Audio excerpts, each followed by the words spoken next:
E aí, meus biriricos, e aí, minhas biriricas, tudo bem? Tudo certinho? Eu sou Bruno Soutinho, membro aqui do SOS Método de Estudos. Hoje eu queria conversar com vocês sobre a nota de corte da prova da PGE da Paraíba. Vários concurseiros e várias concurseiras mandaram mensagem no nosso Instagram perguntando: Bruno, o que é que você acha dessa nota de corte da PGE da Paraíba? Vai ser tendência, não vai ser tendência? Eu estou meio preocupado ou meio preocupada porque eu estudo 3 horas por dia, 4 horas por dia, e eu acho que se a nota de corte continuar assim, eu não vou conseguir passar, eu não vou conseguir chegar lá, porque eu precisaria ter mais tempo livre. E em razão dessa preocupação, eu resolvi fazer esse vídeo aqui para vocês. Demorou até um pouquinho, mas eu acho que é importante a gente conversar sobre isso, sobre esse corte, certo? Primeiramente, eu gostaria de parabenizar os candidatos que fizeram essa prova. Foi uma bela pontuação, sem dúvida nenhuma, vocês merecem, vocês estão estudando, vocês estão na estrada há muito tempo e vocês mereceram a nota. Não, apesar de muita gente estar falando que a prova foi fácil, eu não gosto de falar de prova fácil, porque quando a gente fala em prova fácil, a gente desmerece quem fez um pouquinho, quem fez a prova, né? A gente tira o merecimento dessas pessoas, principalmente daqueles que foram bem, e termina preocupando um pouquinho mais aqueles que foram mal. Então não acho que a prova ter sido mais ou menos difícil tenha correlação direta e necessária com a nota de corte, porque eu acho que se a prova fosse um pouquinho mais difícil, essas mesmas pessoas ou estariam lá nas cabeças ou mudaria muito pouco. Então, vamos lá, pessoal.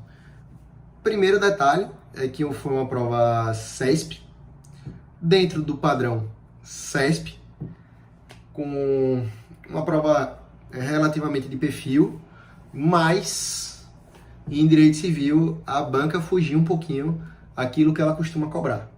E aí nessa fugida, quando a gente olha aqui no olho na vaga, eu vou até abrir, foi um dado até que eu levantei aqui, eu abri aqui o ranking do olho na vaga. Quando você vai ver em direito civil, quase ninguém fechou. Na lista da primeira página do olho na vaga, ninguém fechou direito civil, certo? 7, 8, 5, 6, 8, 7, 6, 7. Então isso mostra que a banca em direito civil tá mudando um pouquinho o perfil. Então o concurseiro e a concurseira, meu biririco, minha biririca, fiquem ligados e fiquem ligadas. A banca CESP está mudando o perfil em direito civil, já foi assim na prova da PGM de uma pessoa. Então vocês cuidado com isso aí, tá? Veja o que é que eles estão cobrando, veja se eles continuam cobrando lei seca, ou os assuntos que eles estão cobrando, se estão cobrando doutrina, se estão cobrando jurisprudência. Façam esse levantamento, porque direito civil pode ser um diferencial para as próximas provas, certo? Então, apesar da prova ter sido dentro daquele padrão CESP que a gente já estava acostumado a ver, a prova de direito civil fugiu um pouquinho a essa realidade. Então, esse é uma consideração importante. O primeiro ponto que eu quero conversar com vocês é que, sim, tem um represamento, e isso fez com que vários concurseiros bons fizessem essa prova, alguns mais antigos, outros mais novos, e terminou gerando essas notas absurdas. 92, 96, 90, 89 e esse corte de 88. Então, a pandemia terminou que gerou esse represamento, e essa prova mostrou que, apesar de difícil, várias pessoas conseguiram estudar e manter um ritmo firme de estudos. Então, aquele que não estudou realmente ficou um pouquinho para trás, mas não é motivo de se desanimar, porque quanto mais provas, mais as listas rodam. E aí, com lista rodando, a gente tem uma chance muito maior, certo? Então, o primeiro fator que eu considero importante há sim um represamento de candidatos, e nesse represamento de candidatos mais novos se misturaram com candidatos mais antigos. Concurso público, como vocês sabem, não existe fila, existe o candidato que está mais preparado naquele momento, é mais ou menos feito convocação de seleção brasileira. O melhor jogador naquele momento vai estar na Copa do Mundo. É a mesma coisa com concurso público. Então, sim, esse represamento influenciou o aumento na nota de corte. Outro ponto que eu considero muito importante foi uma prova que não teve tantas pegadinhas. Foi uma prova que a banca foi limpa. A banca não cobrou muito prazo, a banca não cobrou muito, como é que eu diria? Muitos meandros, entendeu? E isso aí terminou que facilitou um pouquinho a vida do candidato preparado. O candidato que estava preparado, ele não tinha tantas questões assim para derrapar. Então essa prova sem pegadinhas terminou favorecendo. Repito, não vou falar que a prova foi fácil, porque eu acho que se a prova tivesse sido mais difícil, as mesmas pessoas, ou mudaria muito pouco, estariam na segunda fase. E talvez entre elas mudassem alguma coisa, mas também não influenciaria muito. Então, os candidatos estavam preparados e não considero que a prova tenha sido... A prova foi fácil. Não foi. A prova estava sem pegadinha, estava uma prova justa, dentro daquilo que a banca se preparou. Dentro daquilo que a banca ordinariamente cobra, certo? Talvez um pouquinho menos de jurisprudência do que o comum, não foi uma cobrança tão firme, tão forte de jurisprudência quanto a banca costuma em outras provas. Outra coisa, outro fator que eu considero essencial para essa nota de corte alta, 85% das questões estavam concentradas em 5 matérias. Então, isso a gente volta para o ponto 1. Aquele concurseiro mais experiente se misturou ali com um concurseiro iniciante, que já tinha estudado núcleo duro e estava no gás, e o cara era bom e a mulher era boa, foi lá e fez uma bela prova. O biririco era bom, a biririca era boa, foi lá e fez uma belíssima prova. Aquele concurseiro iniciante misturando com aquele concurseiro experiente que já tinha batido o edital várias e várias vezes. Então, sim, o fato de 5 matérias concentrarem 85% da prova, sem dúvida nenhuma, contribuiu para essa nota de corte muito alta, certo? Mais um detalhe importante, tá aqui aberto o olho na vaga. E se vocês fizerem esse levantamento que eu fiz aqui, vocês vão ver que a diferença dos primeiros para os últimos não está necessariamente no núcleo duro. A diferença de núcleo duro está ali. Uma questão, 2 questões do segundo, terceiro, ali pro centésimo segundo. A grande diferença foi nas matérias periféricas. Os primeiros colocados, apesar de só terem 15 questões de trabalho, processo de trabalho, financeiro e ambiental, não é isso? Isso mesmo. Processo de trabalho, financeiro e ambiental, só tem 15 questões. Quando você vai ver, o primeiro lugar acertou 15, o segundo lugar acertou 13, o terceiro lugar acertou 14, o quarto 14, e aí quando você chega aqui no candidato de número 50, 49 aqui no olho na vaga, ele já acertou 12, entendeu? E aí quando você vai mais para baixo, aí começa a dar uma diferença maior em civil, porque isso fugiu um pouquinho da nota, né, da média. Então os primeiros estavam acertando ali 7, 8, 7, 8, mais para baixo estava acertando 5, 6, 7, 5, 6, 7, e essas matérias periféricas. Então, pessoal, fica a lição também aqui. Apesar de poucas questões, essas matérias fizeram a diferença na prova.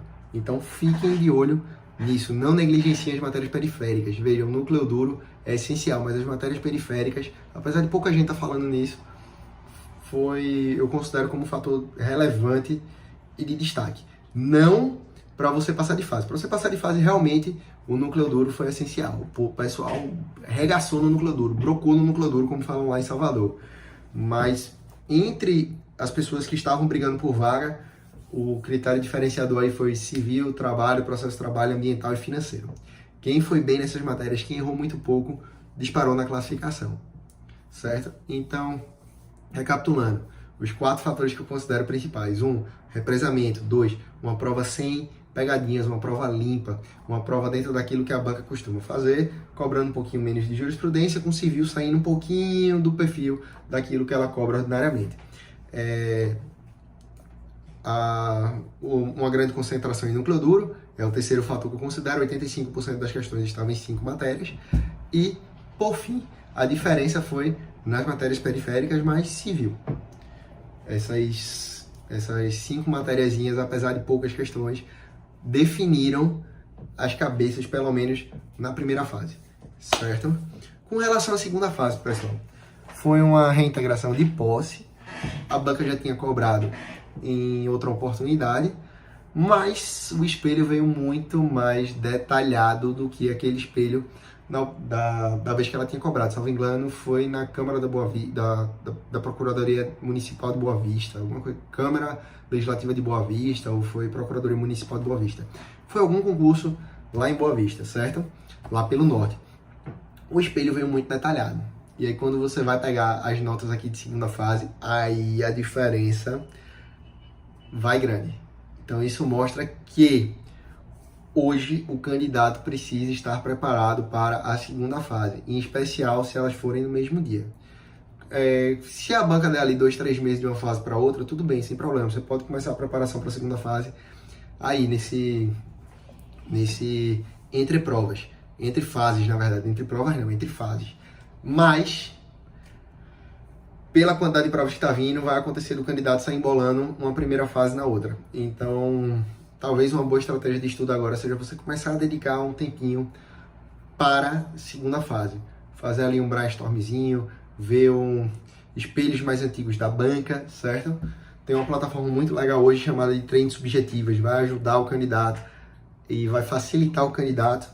Então, quem não conhece, recomendo que você vá lá, faça seu cadastro gratuito. Se gostar, aí você continua fazendo o pagamento, 20 e poucos reais por mês, alguma coisa assim, e eles fazem um trabalho bacana de compilar espelhos. Então, preparem-se já para a segunda fase, não precisa se dedicar muito não, tá pessoal? Porque no final das contas só tem corrigido a prova aquelas pessoas que foram bem na primeira fase.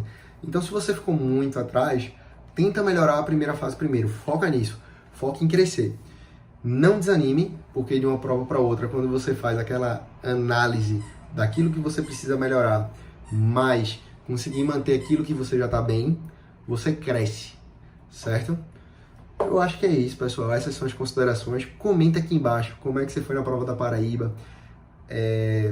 Se você gostou, se você não gostou, se você quer mais vídeos como esse aqui, certo? Eu tentei ser bem direto, porque eu sei que o tempo do concurseiro é escasso, o tempo do meu beririco, da minha beririca é escasso, certo? Então, é isso, aguardo vocês na próxima. E se vai ser tendência, pessoal? Eu acho que não, acho que nas provas da FCC principalmente, algumas pessoas vão sofrer um pouquinho. É uma prova muito mais cansativa, é uma prova de perfil, é uma prova que tem um perfil maior, é uma prova que tem uma pegada um pouquinho diferente. E o concurseiro que estiver muito acostumado com o SESP, quando vai para a prova da FCC, se não estiver preparado, vai sofrer. Então, eu acho que não vai ser tendência, principalmente nas provas da FCC. Eu diria que as provas da FCC o corte volta para os mortais, ali 7,6 a 7,8, não vai passar disso. E talvez o SESP também leve uma puxadinha de orelha das outras instituições que estão fazendo prova com ele, e eles terminem puxando um pouquinho a prova, como foi a prova daqui de Pernambuco. A prova daqui de Pernambuco foi uma prova que dificultou um pouquinho mais a vida do candidato, certo? Então, pessoal, a tendência, eu acredito que não vai ser esse corte se manter. Esse corte não vai ficar lá em cima nas próximas provas, eu acho, salvo se a banca mantiver esse padrão de prova. Aí realmente o corte vai ficar lá em cima, mas eu não acredito que ela vai manter, eu acho que ela vai levar um puxãozinho de orelha. E na prova da FCC eu tenho 100% de certeza que o corte não vai ficar lá em cima. Eu diria que o corte, se muito, olha, eu tô sendo generoso, eu nunca vi isso, mas se muito esse corte da FCC fica em 80. Eu acho que não, eu acho que pela quantidade de gente que vai passar ali em Goiás de fase, eu diria que o corte vai ficar em 7,4 a 7,5. Me cobrem depois, certo? Aguardo vocês no nosso próximo vídeo.